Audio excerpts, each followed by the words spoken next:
The burden of the word of the Lord for Israel, saith the Lord, which stretcheth forth the heavens, and layeth the foundation of the earth, and formeth the spirit of man within him. Behold, I will make Jerusalem a cup of trembling unto all the people round about, when they shall be in the siege both against Judah and against Jerusalem. And in that day will I make Jerusalem a burdensome stone for all people, all that burden themselves with it shall be cut in pieces, though all the people of the earth be gathered together against it. In that day, saith the Lord, I will smite every horse with astonishment, and his rider with madness, and I will open mine eyes upon the house of Judah, and will smite every horse of the people with blindness. And the governors of Judah shall say in their heart, the inhabitants of Jerusalem shall be my strength in the Lord of hosts their God.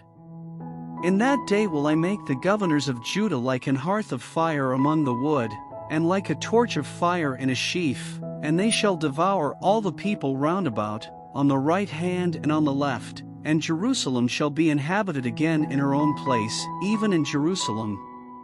The Lord also shall save the tents of Judah first, that the glory of the house of David and the glory of the inhabitants of Jerusalem do not magnify themselves against Judah.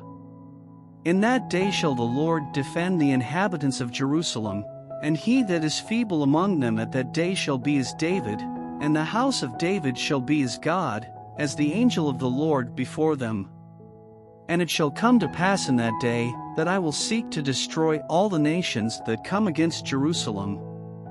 And I will pour upon the house of David, and upon the inhabitants of Jerusalem, the spirit of grace and of supplications, and they shall look upon me whom they have pierced, and they shall mourn for him, as one mourneth for his only son, and shall be in bitterness for him, as one that is in bitterness for his firstborn. In that day shall there be a great mourning in Jerusalem, as the mourning of Hadadrimmon in the valley of Megiddon. And the land shall mourn, every family apart, the family of the house of David apart, and their wives apart, the family of the house of Nathan apart, and their wives apart. The family of the house of Levi apart, and their wives apart, the family of Shimei apart, and their wives apart. All the families that remain, every family apart, and their wives apart.